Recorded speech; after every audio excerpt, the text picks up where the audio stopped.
என்னோட மனைவி கனிமொழி. ஒரு சாதாரண மிடில் கிளாஸ் லைஃப், ரொம்ப நல்லா போயிட்டு இருந்துச்சு. ஃபேமிலிக்கு ஓடி ஓடி என்ன வேணாலும் செய்வேன். ஒரு கோல்டு மேனுஃபேக்சரிங் கம்பெனியில் வேலை பார்த்துட்டு இருந்தேன்.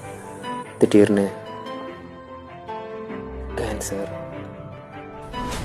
இந்த கொஞ்ச நாளில் அம்மா அக்கா கூட இருக்கவங்களுக்கு என்னால் என்ன செய்ய முடியுமோ எல்லாத்தையும் செய்யணும்னு நினச்சேன். குழந்தை பிறந்திருக்குன்னு சொன்னோன்னே அப்படி ஒரு பயம், பதட்டம், நெருடல். அன்னைக்கு என் குழந்தைய பார்த்த அந்த நிமிஷம் முகத்தில் அவ்வளோ சந்தோஷம், அந்த வார்த்தையால் சொல்ல முடியாது.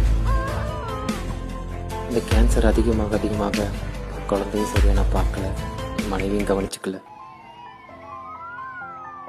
கடைசியாக நான் நினச்ச நாள் கிட்ட வந்துச்சு. கடைசி 10 செகண்ட் என்னோடய ஆத்மா என் குழந்தைய பற்றியும் என் மனைவியை பற்றியும் தான் நினச்சிது. அவங்களுக்காக நம்ம எதுவுமே செய்யாமல் போகிறோமேன்னு நினச்சி முடிக்கிறதுக்குள்ள